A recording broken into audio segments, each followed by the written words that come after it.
Hi everyone, today we are going to learn some interesting new words with sentences. இன்னைக்கு நம்மளுடைய சேனல்ல நிறைய sentences பார்க்க போறோம். இந்த phrases எல்லாம் நீங்க daily usageக்கு நீங்க பயன்படுத்திக்கலாம். நம்மளுடைய சேனலை இதுவரைக்கும் நீங்க subscribe பண்ணலனா இன்னைக்கு subscribe பண்ணிக்கங்க and also இந்த வீடியோஸ் எல்லா நோட்டிஃபிகேஷன்ஸும் உங்களுடைய மொபைலுக்கு வரும் அப்படின்றது உறுதி. ஓகே நண்பர்களே, first sentence, first phrase என்னன்றதை பார்ப்போம். காதை முறுக்கிறது அப்படின்னு சொல்கிறோம்ல, காதை முறுக்காதீங்க அப்படின்றத ஆங்கிலத்தில் நம்ம எப்படி சென்டென்ஸ் மூலமாக அந்த கரெக்டான ஒரு வார்த்தை மூலமாக நம்ம பேச முடியும்.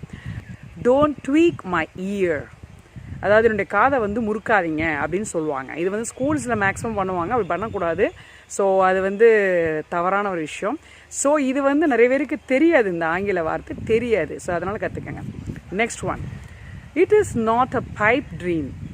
It is not a pipe dream அப்படின்னா என்ன அர்த்தம் அப்படின்னா, இப்போ நிறைய பேர் பார்த்தீங்கன்னா டே ட்ரீமராக இருப்பாங்க, பகல் கனவு காணுவாங்க, பட் வாழ்க்கையில் எதையுமே சாதிக்க மாட்டாங்க. அதுதான் பைப் ட்ரீம் அப்படின்னு சொல்கிறது. நான் பைப் ட்ரீம்னா நான் காண்ற நபராக இல்லைங்க, உண்மையான ட்ரீம் தான் நான் காணுவேன் அப்படின்னு சொல்லுவாங்கல்ல சில பேர். அதனால தான் இந்த என்ன சொல்கிறது, காணல் நீரை போகிற தென்படக்கூடிய சில ட்ரீம்ஸ் அப்படின்றது தான் பைப் ட்ரீம். நடைபெறவே நடைபெறாது அந்த மாதிரி. Next one, my birthday is the only day to put my feet up. அதாவது என்னுடைய பிறந்த நாள் மட்டும்தான் நான் ரொம்ப ஓய்வெடுக்கக்கூடிய ஒரு நாள், ரிலாக்ஸாக இருப்பேன் அப்படின்னு சொல்கிறதுல தான் ஃபீட் அப் அப்படின்ற ஒரு வார்த்தை ஃப்ரேசல் வேர்ப் உள்ளடங்கியிருக்கு. Next one, I nailed my speech and got a lead part in speaking competition. இதில் நெயில்டு அப்படின்ற வார்த்தை எதை குறிக்கிறதானா, நான் வெற்றிகரமாக என்னுடைய பேச்சை, என்னுடைய பேச்சின் திறமையாற்றலை நான் வெளிப்படுத்தியிருக்கேன். அதனால் எனக்கு முதன்மைத்துவம் வழங்கி எனக்கு அதை காம்படிஷனில் என்ன செஞ்சுருக்காங்க, ஒரு பாராட்டு கொடுத்துருக்காங்கன்னு கூட அர்த்தமாக இதை கொள்ளலாம். இந்த மாதிரி நிறைய விஷயங்கள் நீங்கள் கற்றுக்கணும் அப்படின்னா நம்மளுடைய சேனலை மறந்துடாமல் சப்ஸ்கிரைப் பண்ணிக்கோங்க. Next one, he is இன்அடிக்குவேட் man. இன்அடிக்குவேட் என்பது என்னன்னா, மற்றவங்களோட கோஆப்ரேட் பண்ணுறதில்ல, ஒத்துழைப்பது இல்லை, கோப் வித் அப்படின்னு சொல்லுவாங்க. இந்த மாதிரி நிறைய பேர் பார்த்தீங்கன்னா ஒரு சிடு மூஞ்சி மாதிரி மூஞ்சி தூக்கிச்சிட்டு இருப்பாங்க. ஸோ அந்த மாதிரி நீங்கள் இந்த ஒரு குவாலிட்டி யாருக்கும் தேவை இல்லை. Next one, I never privy the secrets of my company to others.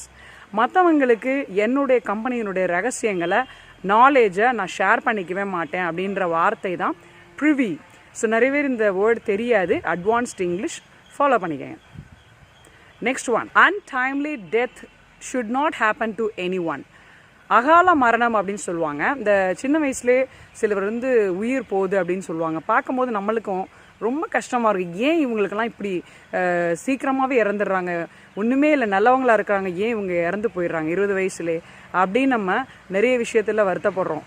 So அந்த அகால மரணம் அப்படின்றது வயதிற்கு, அந்த குறிப்பிட்ட வயதிற்குள்ளாக தன் வாழ்க்கையை சந்தோஷமாக என்ஜாய் பண்ணி வாழ முடியாதபடி சின்ன வயசுலே பரிதாபமாக இறந்து போகக்கூடிய நபர்களுக்கு அந்த அன்டைம்லி டெத் அப்படின்னு சொல்கிறாங்க. அதனுடைய அர்த்தமாக தான் அகால மரணம். ஸோ யாருக்கும் வரக்கூடாதுன்னு சொல்லி நம்ம டெய்லி ப்ரே பண்ணிக்குவோம். தேங்க்யூ நண்பர்களே. இந்த மாதிரி புது புது வார்த்தைகள் நீங்கள் தினமும் கற்றுக்கணும் அப்படின்னா நம்முடைய சேனலை ஃபாலோ பண்ணுங்கள், லைக் பண்ணுங்கள், ஷேர் பண்ணுங்கள். தேங்க்யூ.